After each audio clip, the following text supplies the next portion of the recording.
I like me crab and me callaloo. I don't like no mulligan stew. I like to be on the open sea. Believe me, that is the life for me. Hello, this is Crab and Callaloo. I am Chester Connell. I'm standing aboard the HMS Lancaster as we're here pulled up against the cruise ship berth in Port Kingstown. We're going to be chatting with some of the folks on board this, including of course the captain, but even maybe more so for us at this time, 4 Vincentians who are on board and a part of the crew on the HMS Lancaster. We're chatting with Captain Steve Morehouse of the HMS Lancaster, docked in Kingstown. Welcome to St Vincent and the Grenadines. Thank you very much indeed for having us. Well, we've asked you some questions before, but of course we're going to ask you some of them again. Tell us the purpose of your visit to our country. Lancaster's in the Caribbean region for 6 months, fundamentally providing security and support to the UK overseas territories and the Commonwealth Islands, and that's why we're here today to support your independence celebrations over this weekend. Tell us a bit about your ship. Lancaster is a Type 23 Duke class frigate. There are 13 of us in total, all named after Dukes from the UK. We're a crew of 190 and we call ourselves a general purpose frigate. So I have helicopter, torpedoes, anti-aircraft weapons. We can do a little bit of everything. And we understand that you have some of our countrymen on board. I do indeed. I have 4 sailors from St Vincent who form an integral part of the ship's company, and you should be very proud of them.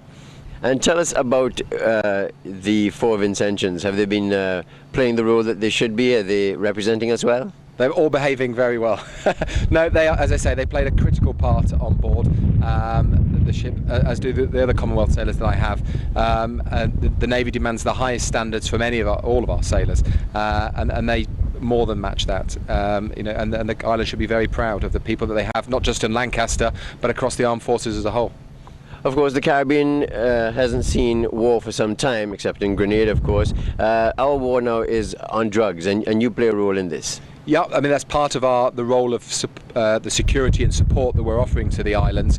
Is working with the United States, Colombia, Venezuela, a whole host of countries in countering the narcotics smuggling effort.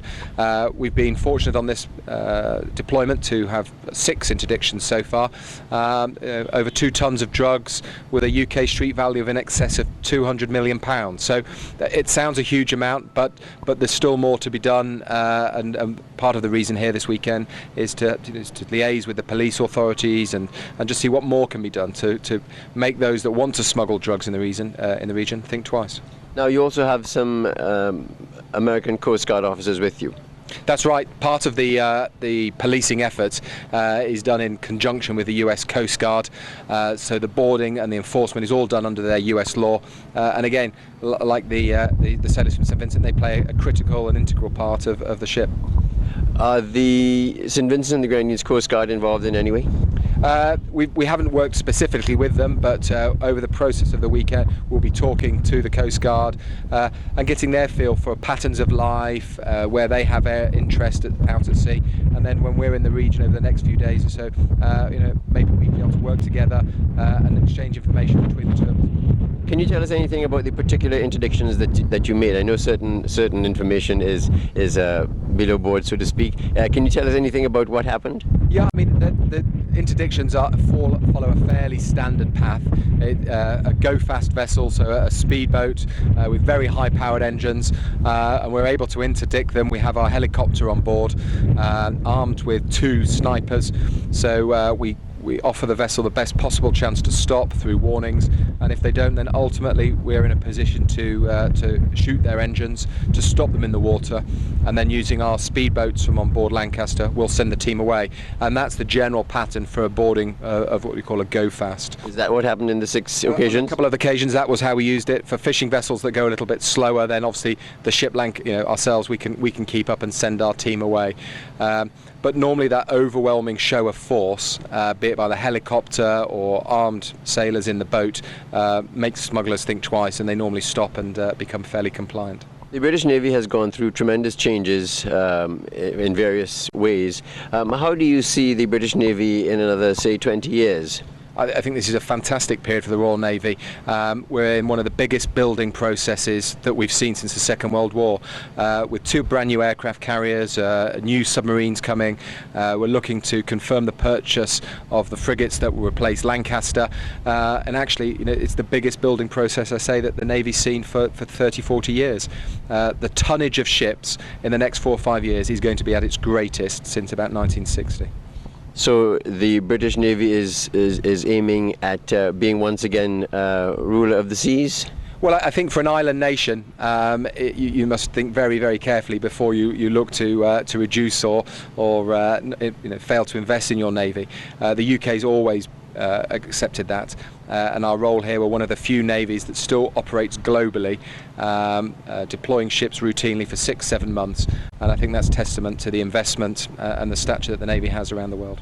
A lot of youngsters are probably looking at this interview and saying, I'd like to be like that captain, I'd like to get into that uniform. How can that happen? Through the standard recruitment process which will take place on the island. I know that the Navy's always looking for high quality sailors and officers, and that training is of a high level, and would love to take people on board and offer them a fantastic career. As we were saying earlier, so much of our training attracts accreditation, and people are getting degrees and various qualifications just through their career in the Royal Navy. So it's a fantastic career, and you get to travel and meet some fantastic people in beautiful islands like St Vincent. Indeed, I've seen some transformations of people who have left St Vincent, been through the Navy and come back absolutely disciplined. So thank you for that. You're of course going to be here for independence. What will you be doing? What role will the HMS Lancaster be performing? Well, we've, at the request of the Governor and the Prime Minister, we're offering a platoon of sailors who will march. I'll be there as well, and I believe also that at a suitable moment the helicopter, all being well, will provide a fly past. So a bit of noise as well. Will the Vincentians be involved in that platoon? A number of them are going to be involved in that platoon as well, yeah. So we look out for our boys. Please do. We're chatting with 2 Vincentians aboard the HMS Lancaster, and this is, tell me your rank again. Leading supply chain, Chris Vera. And this is? Leading writer, Jason Dean. And you're both from St Vincent and the Grenadines. Yes. All right, well, let's start with you. Chris, tell me, how long have you been in the Navy on board the HMS Lancaster? Currently been in the Navy for over 7 years, and I've been on board HMS Lancaster for about 22 months now. And how did this begin? How did you get into the British Navy? Well, back in 2004, I started to apply, and then I was told that the Navy will be coming into St Vincent to recruit. So I held my chances and just wait until they came in. And when they came in, we went through our process. We did the examination and was successful in the examination. Upon passing that, they gave us 6 months waiting period, and then they told us we have a joining date. Upon getting that date, we had to go to the UK, which we had to do an interview, we had to do a medical, and we had to do a pre-join fitness test. And everything went well, and ever since, I'm still here. And what was your experience like arriving in the UK and in the Navy? The experience, it was a bit climatizing. That was the biggest transition, other than leaving your family. That was another one. But after a while, you get accustomed being away, and it's slowly soaked in. And then physically being in the Navy itself, it's quite an enjoying experience. Is there anything about it that's daunting, either at the beginning or wherever you are now? Never, never. It's always good. Jason Dean, leading writer Jason Dean. Did I get it right? Yes, that's correct, yeah. So what is your experience like? What has your experience been like in the Navy? It's been fantastic, really. I'm one of those individuals who've been blessed with opportunities true to my jobs. I just seem to be getting some of the best jobs out there. What are the best jobs? Prior to joining HMS Lancaster, I was working at the British Embassy in Washington DC for 2.5 years, so that was an experience. Okay, that's fairly impressive. What would you say to youngsters and teenagers, little boys who are looking at this interview and would like to do what you're doing? Well, what I can say is, if you're really interested in actually doing this, I would say it's a great step. I've grown a lot since I've joined, both professionally and with experience as well. Experience of the world, just beyond St. Vincent and the Caribbean, the world as a global whole. If you just want to take up that challenge and do something that surely worth doing, then I would suggest joining, yeah. Now, some people might be saying, well, I don't want to join the Navy because they're going to send me off to war in Syria or Iraq or someplace. What's your response to that? Perfect example, we're alongside St. Vincent, so it's not all about going to war. We also do other stuff as well. We're here in the Caribbean providing disaster relief in case of hurricanes. We're also doing narcotic patrols as well, so it's not just all about going to war, it's all about actually going out there and protecting the UK water as well and enjoying yourself while doing it. Chris, what's the most exciting thing you've done in your 7 years? I think one of the most exciting things was actually visiting my hometown. That's pretty wonderful. Other than that, I was out in the Mediterranean for 7 months. That was quite good as well. But I think this is one of my best deployments so far. And what's the plan for you guys? You're going to make this a career and retire at 40? Yes, sure. It will be a career for myself. Yeah, well, I was recently selected for promotion to petty officer, so yeah, I'm definitely going to make a career of this, do my full 22 years and see where it takes me. And what would you say is your plan right after this, going back? I mean, I know you're told what to do when you're in the Navy. It's not your choice. But what do you expect next to do? I don't know. What would you like to do next? Be posted somewhere else? Or? I would like to be posted somewhere else to get that different experience and carry on the knowledge what I gained so far. But I think I might like to stay in a career like this. And you do? Yeah, like I said, I really can't complain. After we get back to the UK, we go away on courses. It's really tough being on board the HMS Lancaster, isn't it? It is hard work, but it's definitely worth it. Definitely worth.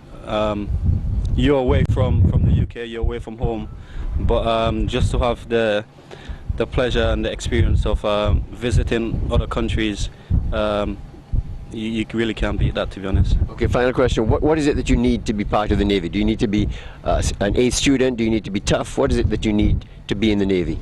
To be honest, I would say pretty much most of our guys from St. Vincent do have a chance. Educationally, I think they're well qualified to actually join up in the military. So I wouldn't say it's so much educationally wise. I think it's building up the courage to get up and this is what I want to do and go for it. I think all you need is discipline and courage and commitment. And this is where we weigh anchor on Crab and Callaloo from aboard the HMS Lancaster in Port Kingstown, docked at the cruise ship berth. Thank you for watching Crab and Callaloo. I'm Chester Connell on behalf of Tony Redisford. Happy sailing. I like me crab and me callaloo. I don't like no mulligan stew. I like to be on the open sea. Believe me, that is the life for me.